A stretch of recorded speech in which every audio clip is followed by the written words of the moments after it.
and even you're hailing exactly the man who hit Iran's nukes. Even if they take back the Nobel nomination for Trump, how will they explain Pakistan becoming a useful tool for the US in this latest Middle East conflict? It will no doubt worsen tensions along its 900-kilometer long border with Iran that has in the past not shied away from cross-border military strikes of its own against Pakistan-based terror groups. It also unmasks Pakistan's convenient posturing on so-called Islamic solidarity. Remember, its army chief Munir only was the one ahead of Pahalgam attack. He was reminding his citizens that after the original Islamic State, Pakistan is the first such state to come into being on this planet and therefore is the legal heir to carry forward this Islamic Brotherhood. So much for the Muslim Brotherhood. Amidst this, Pakistan's link to the Pahalgam attack has been confirmed. The National Investigation Agency has apprehended 2 individuals accused of sheltering what we now know are Lashkar-e-Taiba terrorists behind that horrific attack. During interrogation, the 2 accused disclosed the identities of the 3 armed assailants, confirming that they were Pakistani nationals affiliated with the band LET. The accused have been identified as 2 brothers, Parvez Ahmad Jothar from Badkot in Pahalgam and Bashir Ahmad Jothar of Hill Park in Pahalgam. The Jothar brothers revealed they had knowingly given logistical support to the attackers. The 2 individuals provided shelter and food to the attackers 3 kilometers from the attack site in Baisaran Valley. The terrorists stayed in a seasonal dhok or a hut at Hill Park prior to carrying out the targeted killings. Remember, it is, of course, now part of the investigations too that all of these acts were committed based on the victim's religious identity. So the simple question that we ask today is this: hasn't Pakistan been hoisted by its own petard? It tried very hard to act smart, tried to show down India in its own conflict using Iran and the Middle East conflict with the US. It has all come down to naught for it.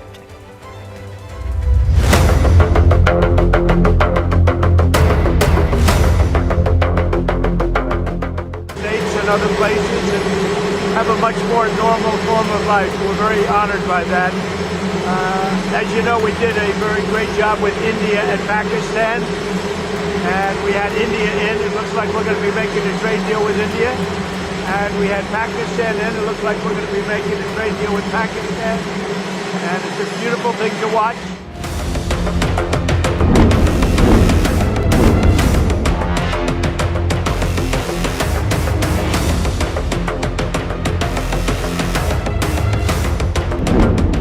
For the entering the third party to our conflict, we have warned every parties who are concerned or not that this is the Iran-Israel conflict. Do not enter in this matter. Definitely there would be dire consequences for those who actually enter this. ये कितनी बड़ी मुश्किल पैदा कर दी Trump ने कि एक दिन पहले उनको पाकिस्तान ने नॉमिनेट किया नोबेल पीस प्राइज के लिए और उन्होंने 24 घंटे भी इंतजार नहीं किया और ईरान पर हमला कर दिया.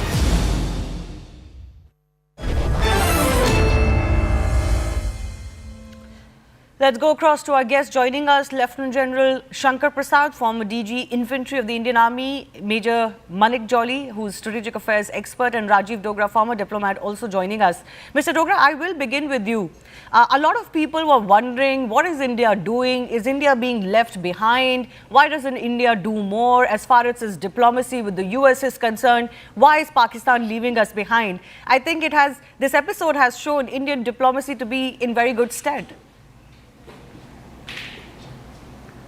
Well, India is a mature country. India is an ancient civilization, and India weighs its options very carefully before reacting.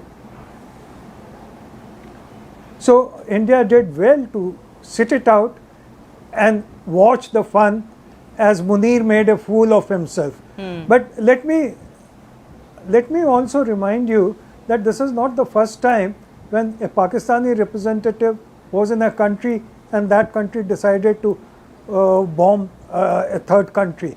Imran Khan was in Russia when Russia decided to start its so-called operation in Ukraine. So Pakistan has a record of, doing such things, being caught on the wrong foot. But Munir's case is much more serious because, as you said very rightly in your introduction, Munir has ended up not just annoying his own constituency within the army, who were questioning him, who started questioning him even because of Operation Sindoor, where Pakistan was given a beating. But now they are wondering whether this was the right thing to do, to, really go out of his way to be servile to Trump. The second thing is that Munir also forgets that Pakistan has 12% of its population who are Shia, and they are very upset. Some of the names that you read out who have tweeted on X are Shia. So they are not quite pleased with the way the things are shaping up. And Munir should also remember that his own army has been fattening itself on oil smuggling from Iran through Balochistan. So Balochistan pumps are running dry. Balochistan truck operators who are smuggling the soil are in poverty now. And Balochistan, the army majors, colonels and generals posted there, they are wondering where would they get the next amount of money from, because their drug money is all gone, their petrol money is all gone, and their operations of smuggling from Iran have all gone. So on every front, Munir has wrong-footed himself. But much more importantly, there's another development which is taking place, and that development is with regard to the Indus waters. Bilawal Bhutto is crying hoarse, that's a different thing. But WAPDA chairman, who was a retired lieutenant general, he has resigned because there's a section in Pakistan which is blaming Munir for that infamous speech of his against Hindus, which they said started off the entire chain of events which led to Operation Sindoor and also led to revocation of Indus Waters Treaty. Which will hurt them pretty badly in days to come. Various fronts. Yes. No, so that brings me to my next questioner. Lieutenant General Prasad, do you think everything as it has transpired now, the anger that is set to boil, if it's not already boiling in Pakistan, against the actions of the army and particularly Munir, do you think it's in some ways weakens his position? Of course, yes. He's made himself a laughing stock. The manner in which we behaved in the United States in the presence of the president was, I think, something like most immature for any person of that age to do, not only that appointment. I think he's made a fool of himself. The second important point, besides what Ambassador Dogra made, was that Pakistan must realize that where does it stand in the order of merit of the Committee of Nations, where you see in the list that you come out, every country in the world labels Pakistan as a Pakistan state which promotes terrorism.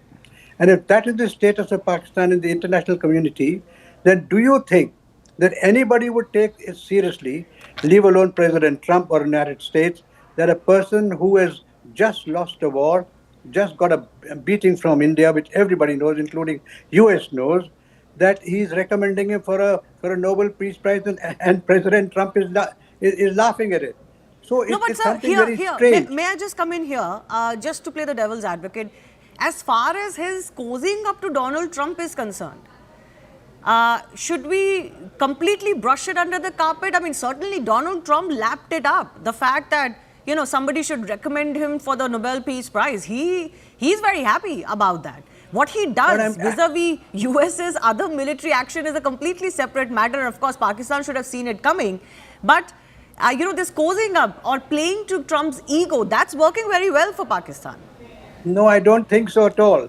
I don't think President Trump is that unknown people, that backward people, that immature person to believe that a recommendation by a fellow called Munir, who happens to be a self-appointed field marshal of Pakistan in a country where there is no democracy, will have any say in the committee where it's going to decide the Nobel Prize. President Trump he may is not aware believe it, but I'm saying that Pakistan has gained some favors, some benefit from whatever Trump is up to. That. You see, the major issue is this, we must understand it from a different point of view.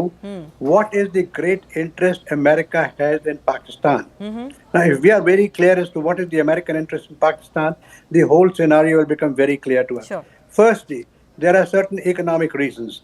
Many people are talking about the Bitcoin business and other mineral issues.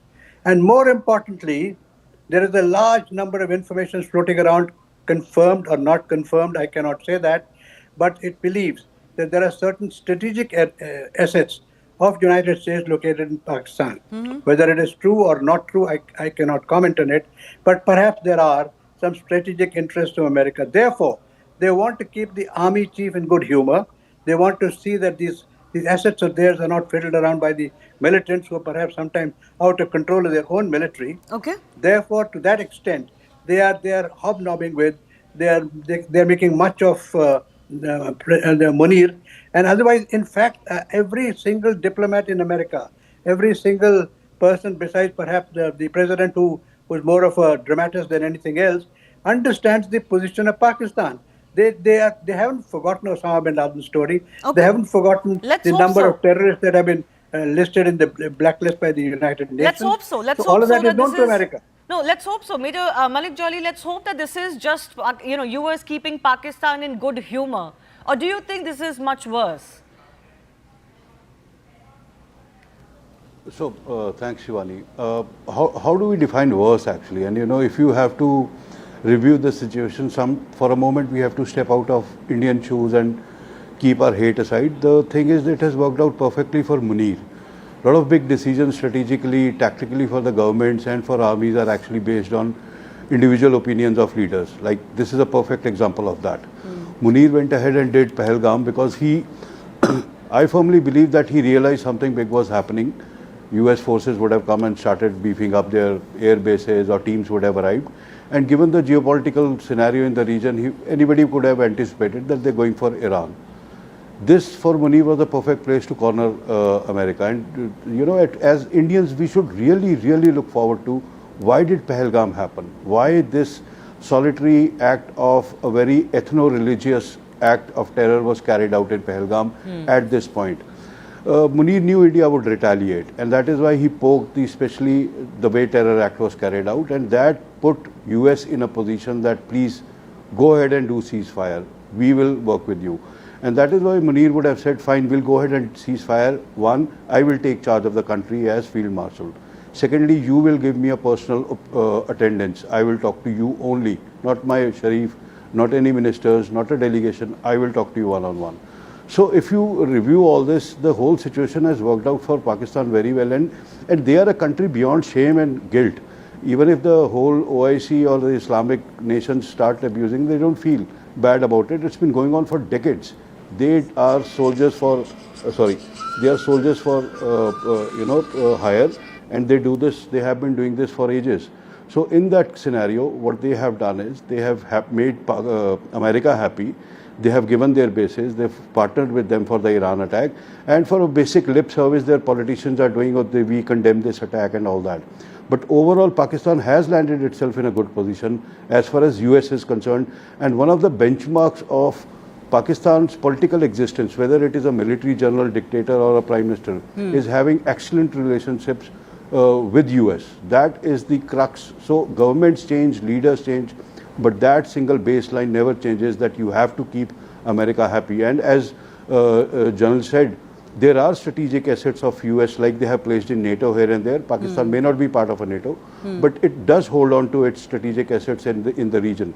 So there is no reason for US to antagonize them and go on a different tangent. No, so but if you look at, I get what you're saying. I get what you're saying. And Major Jolly, you have of course expanded on this theory, which is your take on this on social media as well. But I just want to again play devil's advocate here. You look at the statements that are coming from some of their ministers. Just recently, another minister went on air to say that it's actually not just America. We even told the Saudis that please go ahead and transfer this message on our behalf to the Indian minister, that we are ready to stop or we want to stop. I'm just saying that once Operation Sindoor started, do you think they really were in control the way India pounded their air bases, almost completely neutralized their air defense systems? They didn't see this coming.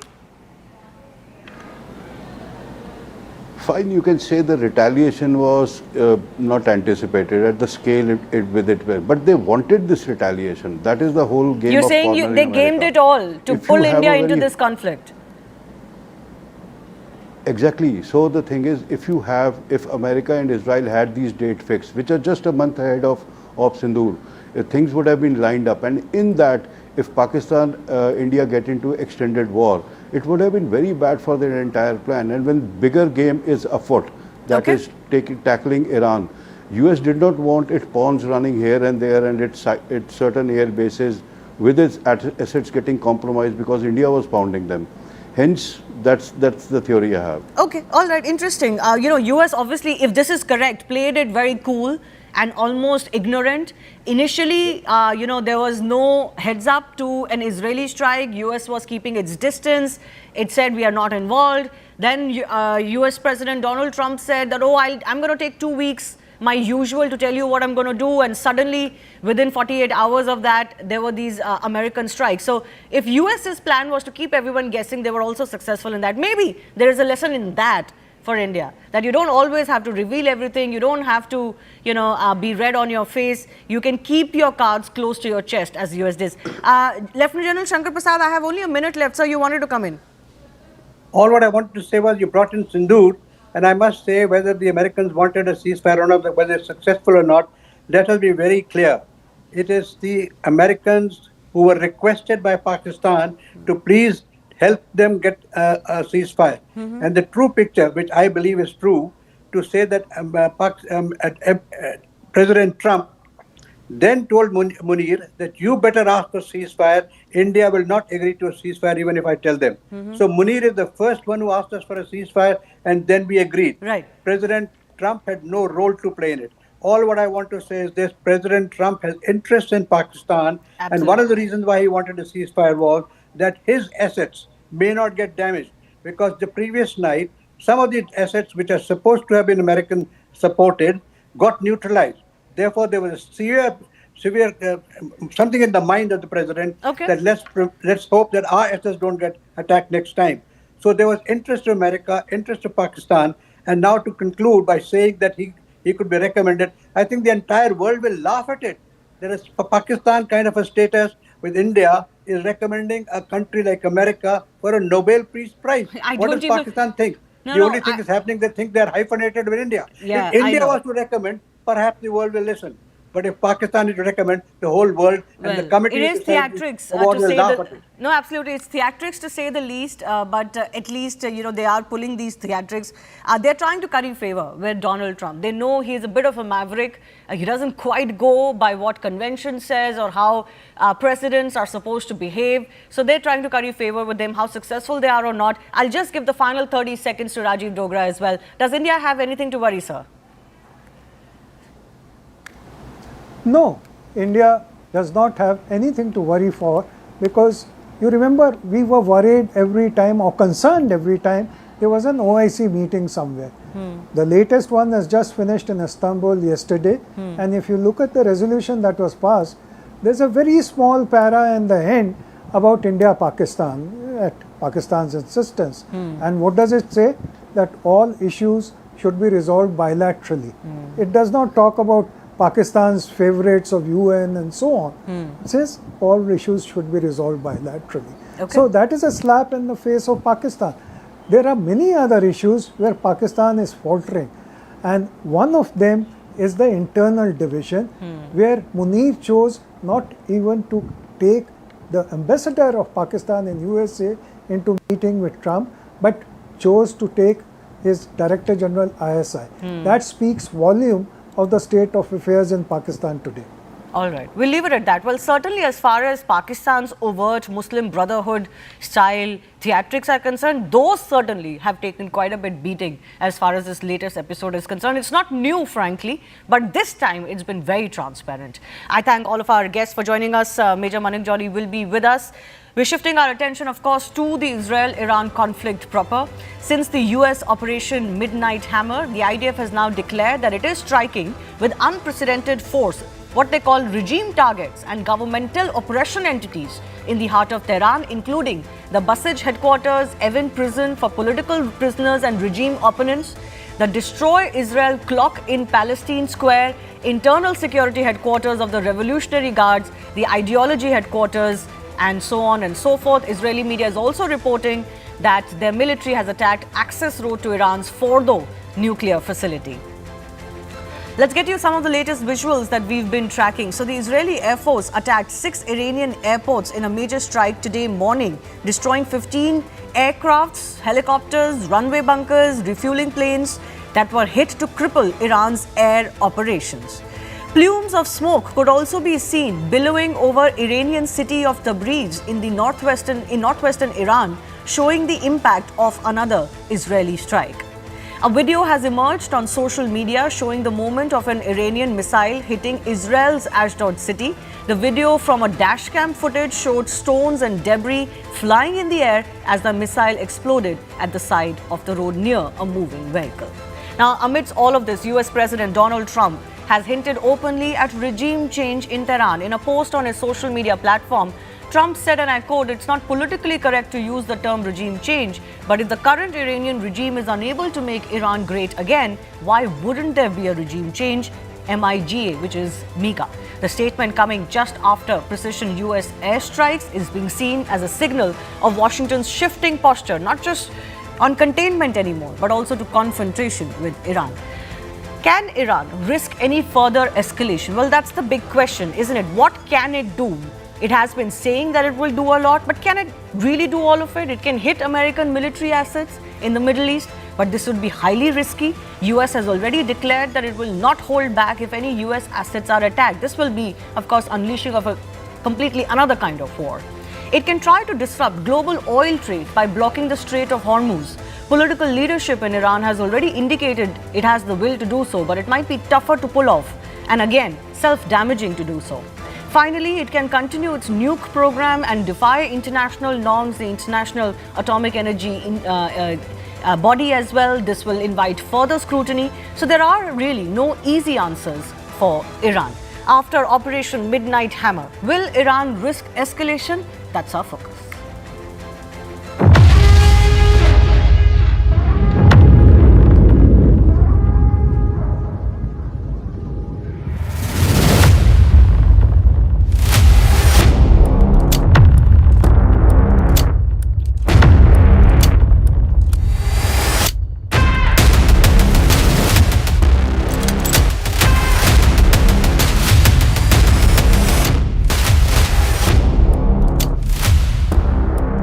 This mission was not and has not been about regime change.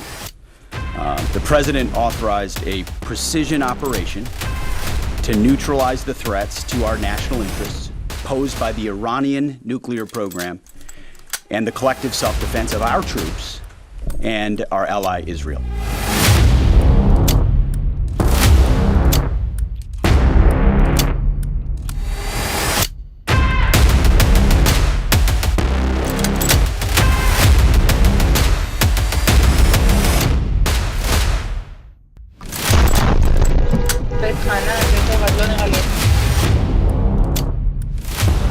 این حمله‌ای که آمریکا انجام داد حمله اول به منشور ملل متحد هست، کاملا خلاف منشور هست، حمله به قوانین بین‌الملل هست، حمله به حقوق بین‌الملل هست، حمله به قوانین بین‌الملل هست و از همه مهمتر حمله به NPT و نظام عدم اشاعه هست.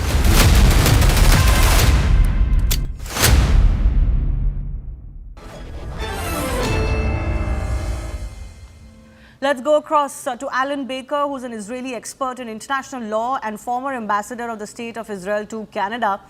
Mr. Baker, let me first begin by asking you, what has been the impact in Israel of the Iranian strikes that they're mounting again and again? Well, I just, half an hour ago, I just came out of a bomb shelter, and people are pretty in a state of shock because the missiles that are landing are very large missiles and very dangerous ones, and anybody who's not actually located in a bomb shelter is in a great danger. because both the missiles themselves exploding and the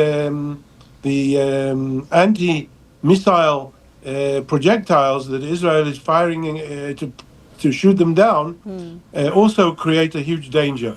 So the Israeli public actually is quite alarmed by the extent of this and the brutality of this Iranian bombing. But, after this US intervention and the Israeli strikes also on the 6 Iranian airports just today, both the Israeli military, the US military have been saying they've achieved complete dominance over Iranian airspace. But what is the latest assessment in Israel? How much more retaliatory military capability do you think Iran still possesses? Well, true, the Iranians have been considerably weakened, and their capability of organizing a major strike is severely limited. But they still have emplacements, rocket emplacements in various places in Iran. Iran is a huge country, and as we've seen every few hours, they're managing to fire off 2, 3, or 4 rockets. The last salvo half an hour ago was 7 rockets, which puts half of Israel into bomb shelters. So it's still problematic, and as long as this continues, there'll still be this huge amount of tension. And the question is whether it will continue until the Israelis and the Americans succeed in completely dominating the Iranian missile capability, or whether some type of Iranian agreement to cease firing missiles will be forthcoming. And this remains to be seen. I presume this will play out within the next few days. Well, you speak of negotiations or a ceasefire. Iran has obviously vowed great unprecedented military strikes on both Israel and US now. Given how proud a country Iran is, and knowing that this regime in particular would not want to be appearing defeated or weak, do you believe there is any hope for negotiations at all? Is diplomacy still realistic?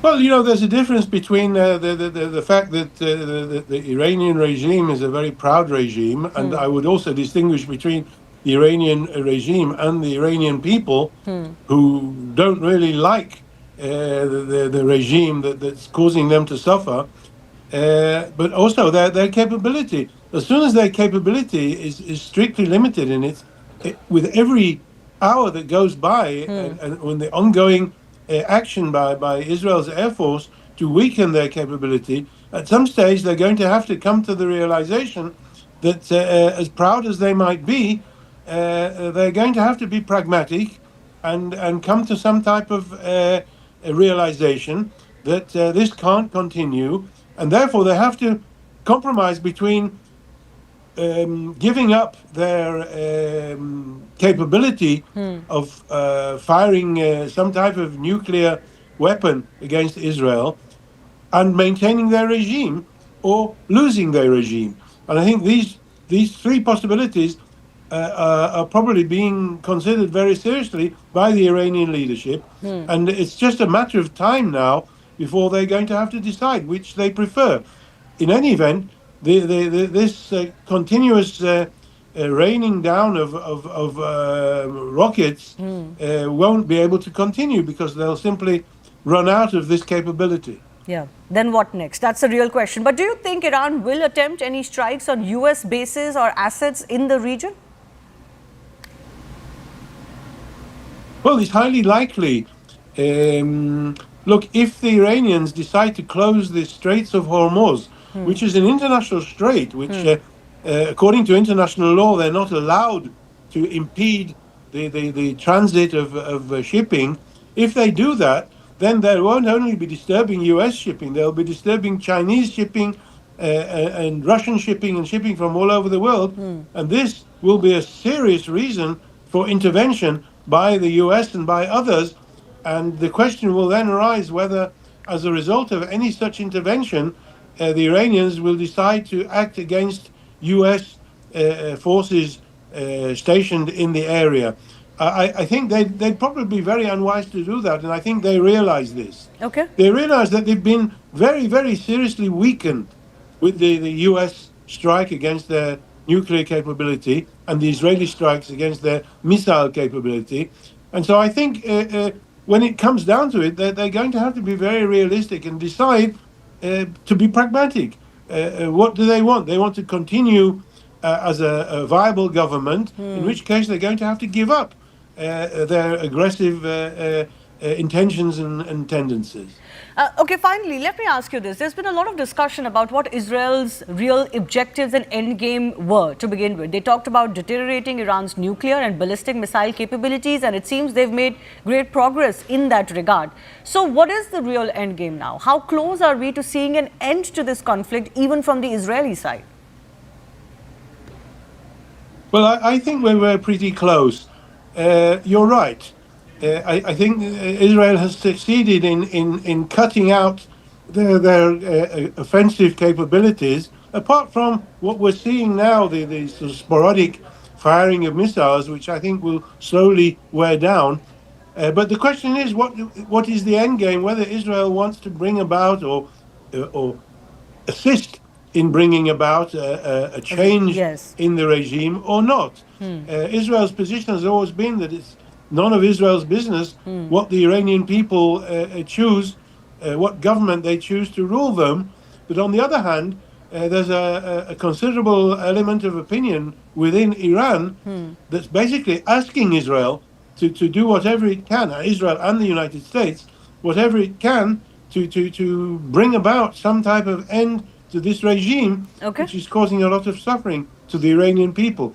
So whether this will ultimately be the Israeli endgame or not, I don't know. I think Israel's basic position is, as long as we can live peacefully without the fear, first of all, of a nuclear attack by Iran, but also of daily missile attacks, whatever government continues to govern in Iran will be the problem of the Iranian people, and I think this will probably be the outcome. Okay, I'll leave it at that, Mr. Baker. Thanks a lot for joining us. But speaking of the Strait of Hormuz, a narrow maritime lifeline now at the heart of this growing global tension. The Strait of Hormuz, barely 40 kilometers wide at its narrowest point, holds extraordinary significance. This crucial maritime passage connects oil-rich Persian Gulf to the Gulf of Oman and the Arabian Sea, serving as a vital gateway for nearly a fifth of the world's oil supply. Every day, tankers carrying millions of barrels of crude navigate its waters, making it one of the busiest and most strategically sensitive shipping lanes on the planet. So can Iran really take the step of blocking it? Well, it has no legal authority to block this international global shipping route. Only possible through force and threat of force, which of course is a risky move. It will invite more retaliation. USA's Fifth Fleet is already ready in the area to respond to any blockade.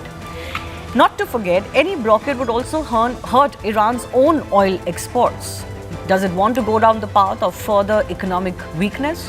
Iran's Jask terminal also depends on the strait access, and any move in this regard could risk global backlash and economic self-damage. Let's take that with our guest joining us.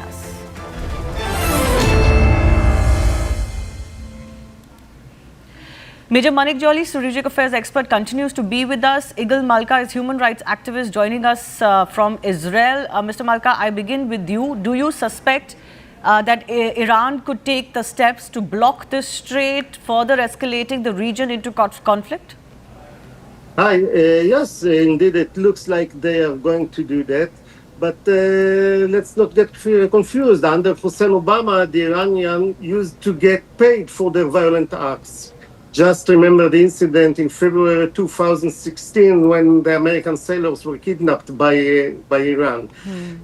Now it's a completely different story, and Trump is not Obama, as we all know, and he's definitely not the guy that the Iranians want to mess with. If they close the Strait of Hormuz under Trump administration, there will be only one result. They will be punished.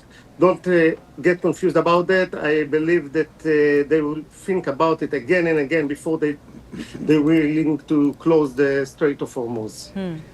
Major Manik Jolly, your sense on whether Iran is in any position to escalate further? Could this be a scorched earth policy? Do they want Armageddon now or live to fight another day? Yes, Shivani, Yes. so, in case of Iran, the Air Force is pretty much wiped out. The only thing of strength they are left with is a very strong stockpile of missiles, which will also start depleting after a way. The production is not as fast to catch up as the amount of attacks they're carrying out on Israel. So, matter of week or 2 weeks, they won't have a considerable amount of attacks they're carrying out. And everybody knows the military might of US. You really would not want to start attacking their air bases or their bases in UAE or Qatar. Not only are these Muslim countries, which Iran would not risk attacking, but also Iran would not like to get into direct conflict with US because US has pretty considerable presence in the region. And even though Iran is a big country, it's I think the 17th large area, it has enough targets to offer if US really wants to take them to task. And as far as the Strait of Hormuz is concerned, I think they can try, but it would not be very effective. They can do it as we did that kind of but the amount of naval presence that the US has in the area, their entire fleet is located. They have a very strong base in Qatar, Bahrain, UAE. I do not think Iran has the military might to carry out that thing. But Plus, Major Manikjari, all it takes is blowing up one narrow passage. All it takes is blowing up one vessel. All it takes is blockade of, one ship, and then everything gets stockpiled. They can even have deniability if they attempt something like that. Yeah. So I was coming to that, although it is critical, but it is not that critical that if it is blocked for a week or so, which is maximum it will take to reopen it again, that the world will stop breathing. The main route of oil that it goes, Iran supplies China and let's say EU, right? EU can start taking it for US. They have enough access. China has Russia. So India is not dependent that heavily there. So everybody has alternates to, even if it is blocked for some time, we can survive. I mean, I mean all the countries who are depending on oil on that. So it is not a threat that actually would bring either America or Israel or any countries to the knees. It is just an act of defiance which they keep threatening with. And this is given the military postures of US that they have now in the region, it will not be a threat that they can pull off easily. Mr. Malka, I do want to ask you, there is, of course, the other prospect out of this conflict, which is that Iran, of course, is threatening to get out of the non-proliferation treaty. We've had the head of the atomic energy body, saying that we need to get back onto the negotiating table. We need to be able to first go across once again to Iran's nuclear sites, see what their program is up to. We don't quite know firsthand yet what the damage is. The head of the IAEA is also saying, let us go there, assess what the damage is. We're not in an independent authority or a position to be able to do so. Do you think any of that is possible? Do you think Iran will at all give up its entire nuclear program, enrichment program, and come back on the diplomatic table? Because the voices are entirely different. Well, see, all the bombs in the last few days took Iran a few months or years backwards, but their plans are still the same. They are planning to come back with a nuclear weapon. They are not saying anything else, even now. Even in that position, they are still threatening Israel. They are still saying that they will continue and develop their nuclear weapon. So I cannot see how going back to the negotiation table will solve this. The issue is now that we must stop this regime. We must stop its existence. Iran should go back to the 70s with their Shah leadership, and this is the only solution that we can count on that time. But Israel has maintained so far that that's not its objective. Bringing about a regime change is also fraught with its own dangers, as we have seen in the past. Yes, but what we are talking about is going back to the stable regime that was before the Ayatollahs.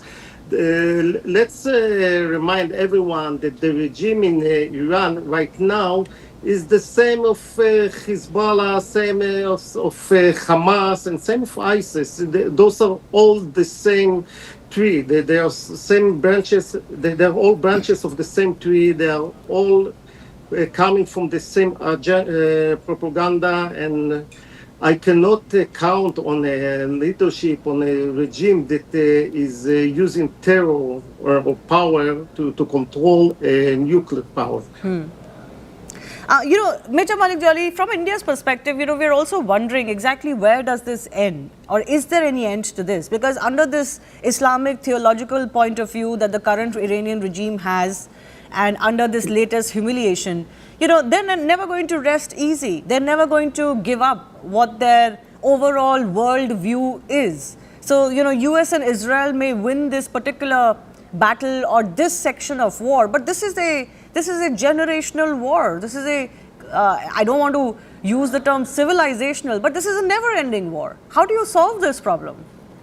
Yeah, okay, you get it right. It's I agree. Mr. Malka, that's for Mr. Jolly. Yes, go ahead. Yeah, so as I was saying, you're absolutely right in that. This can't be left at half measure now, because the thing is, the conventional response to attack on Iran, one could have assumed air raids going, or missile attack, or ground wars. All these are not happening. They don't share borders, and so they will go for the asymmetric war, which is more terror attacks, more IDs, more bomb blasts, which is the bane of Israel, which is what they are frustrated with, starting the massive attack on 7th October. So my point is, either they go full ahead, and they have to go for a regime change now, because Shah was, as it was said in the 70s, he was one of the greatest friend of Israel that time. The world was very divided that time. Cold War was on, Middle East was much more fractured in terms of opinions and all, but he was a true friend of Israel. And even in Iran, you have many factions who support Israel and their cause and want to be friends. So till the time this theological government is not changed, Israel cannot expect for a position where they can lay back and say, fine, we destroyed a nuclear facility and now we can rest. That is not going to happen. Rather, the caution will be increased now. Hence, they have to go for the full measure and go. I don't know how that happens or how long will it take, but it has to be taken to its end, so that if Israel wants to be safe and secure again. Even if there is a regime change, not all sections of the thrown out regime ever, perish. There are always sections that survive. Yep. They regroup, they mount another so-called revolution. That's what I mean. Even a regime change at this stage is not an end to a theological fight. That's the problem, and that's the bane of this world that we're talking about. But I've got Syed Akif Zaidi, who's a research scholar from Al Mustafa International University, Iran, joining us. Mr. Zaidi, what do you think could be the next key steps by the Iranian government? Pulling out of the NPT, striking US bases or assets, shutting off of the Strait of Hormuz, all of these are options that the Iranian government is pondering over.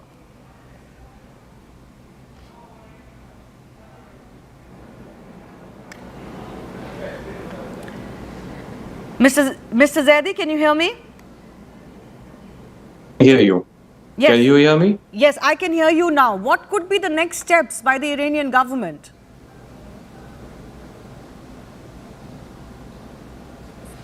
Well, before I answer your question, I just want to express my surprise at the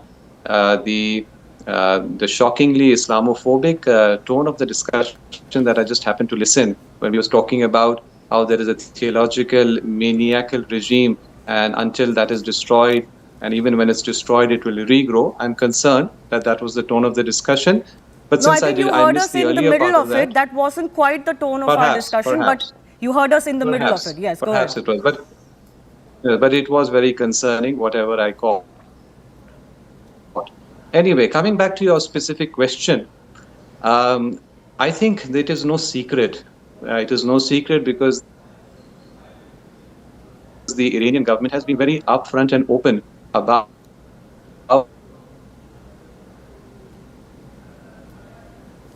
Unfortunately, we're facing a network issue with Mr. Zaidi. Let's just try and stick with him and see if we can get him with a proper network. But yes, Mr. Malka, do you want to come into this as well, that there has to be some sort of a different solution than a military solution? Actually, that's the question that I was asking. This is otherwise a forever war. Under the current regime in Iran, Israel is an enemy. Israel says it has to fight for its existential threat. This is never going to end unless mindsets change. Well, you're actually right. This is a regional war. We have no conflict with the Iranian people.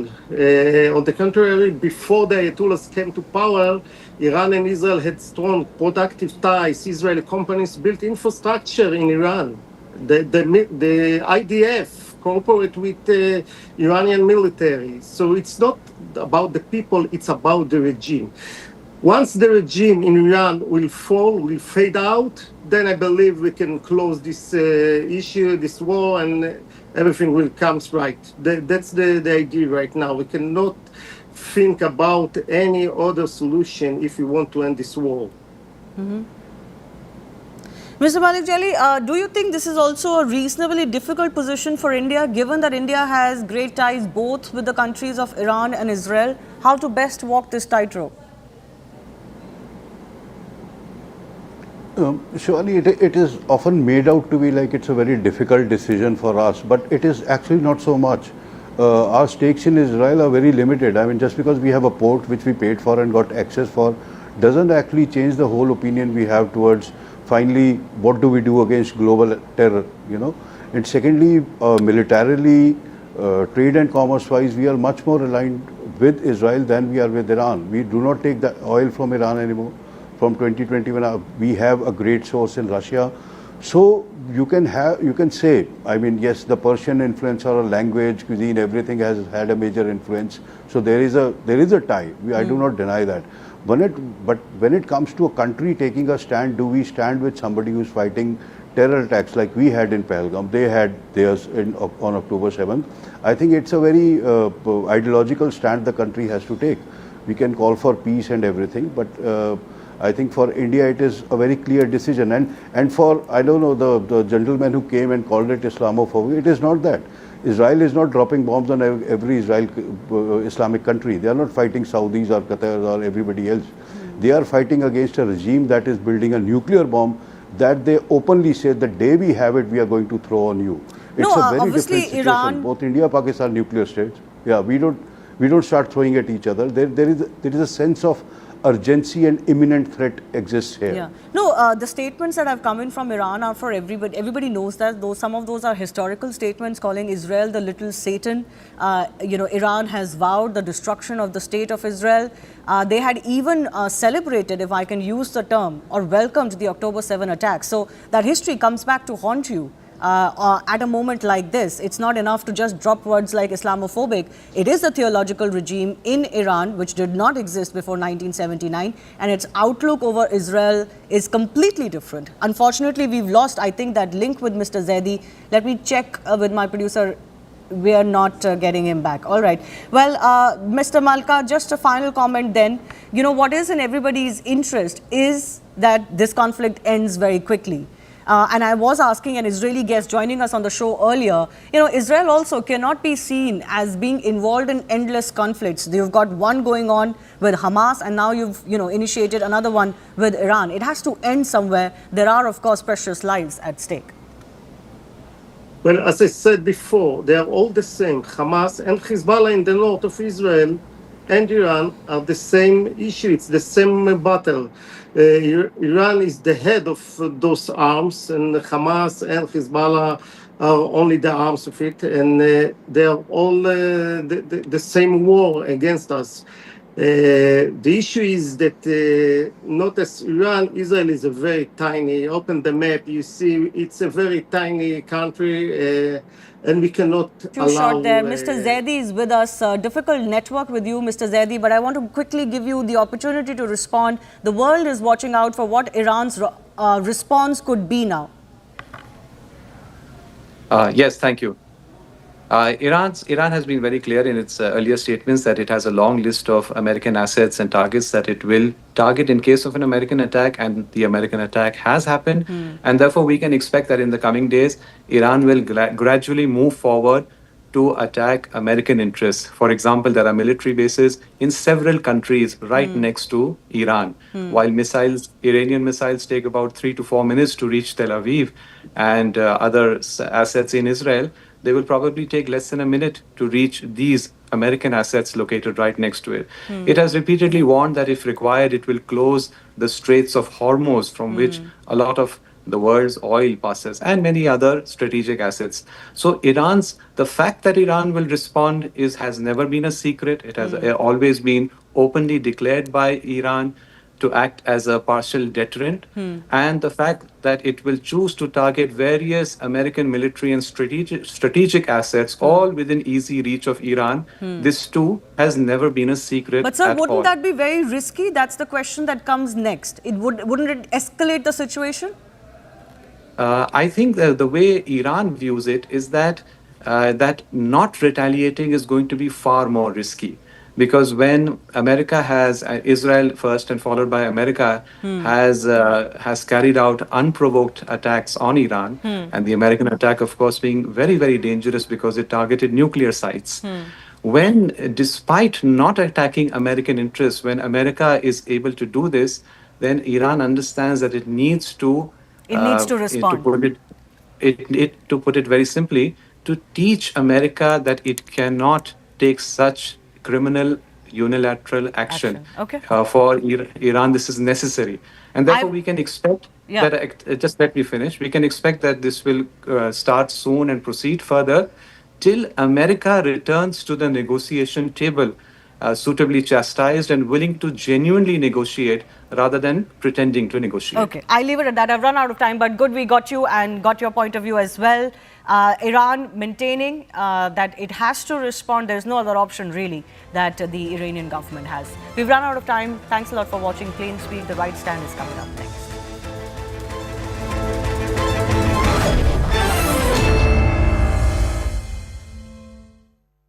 Brought to you by This is News 18 Network.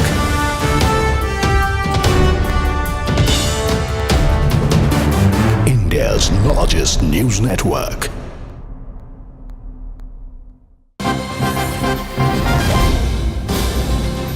We're getting a breaking input at this point. Missiles fired from Iran towards Israel, according to the Israeli military. This is what is happening as far as the latest is concerned. Now, Israel Air Force says a short time ago, alerts were activated in several areas of the country following the discovery of missiles launched from Iran into the territory of the state of Israel. Now, the public is asked to obey the Home Front Command's instruction. At this time, the Air Force is working to intercept and attack wherever necessary to eliminate the threat. Further, it says that the defense is not hermetic and therefore the Home Front Command's instruction must continue to be followed. I'm now joined by CNN News 18's Akansha Swarup on this broadcast. Akansha, just about 24 hours earlier, we have seen that Iran has attacked Israel. The missiles were launched towards Israel, and once again today as well, we are seeing that the same is being done. So the escalation is only increasing from here. Yes, and important to highlight that the civilians in areas where sirens are sounding have been instructed to remain in shelters, and they are sounding across central Israel. So central Israel has been heavily targeted, Shireen, by this barrage of missiles. And as you rightly said, that soon after the US airstrikes, there was an increase, a very sharp increase in the missile barrage that has been sent from Iran. So it is a very tense moment for Israel. They have, in fact, destruction against Iran, and we'll have to see how far this is now going to go.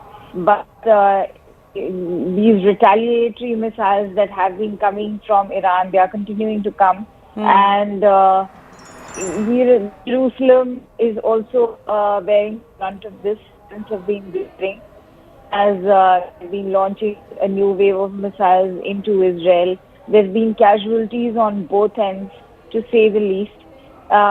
Israel is running high on the wave after the airstrike. We've already heard Prime Minister Netanyahu thank the US President. Remember, even Ben Gurion Airport was hit earlier by Iran, and Israel, of course, fired back. How long can they sustain this conflict is also a critical question, because Israel's own defense capabilities are taking a hit. The Iron has also,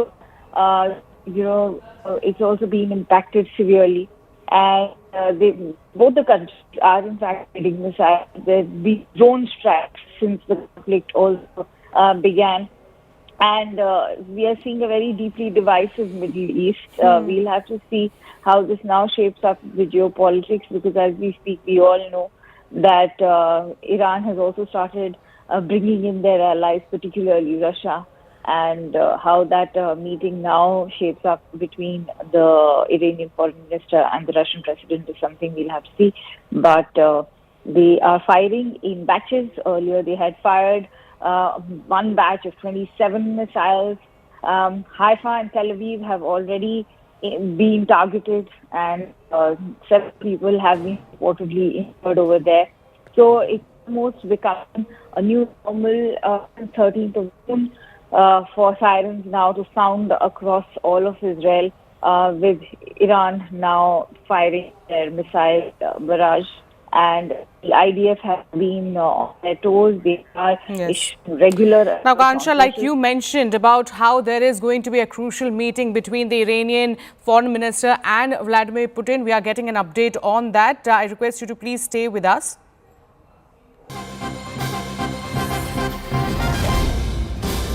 The Iranian Foreign Minister Abbas Araghchi lands in Moscow and says US attack has seriously undermined the NPT system. Iranian Foreign Minister Araghchi warns US in Moscow and says that non-proliferation treaty is supposed to protect countries with peaceful nuclear program, and he says that he predicts negative consequences. Now, let's listen into what exactly the Iranian Foreign Minister had to say.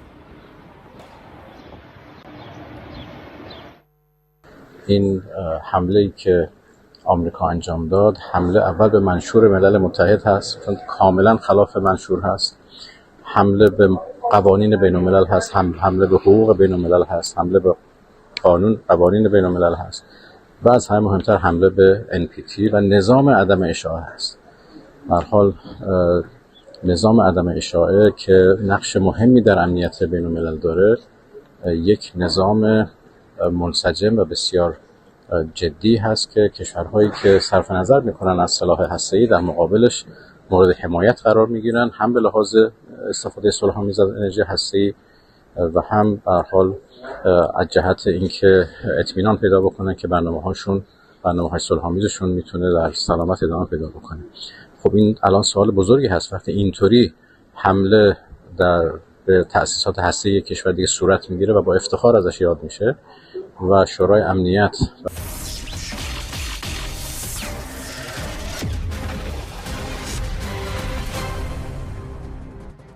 Namaste, Jai Hind, and welcome to this edition of The Right Stand with me, Anand Narasimhan. Just 2 months after the dastardly attack that killed 26 civilians in Pahalgam, a major probe breakthrough has been reported.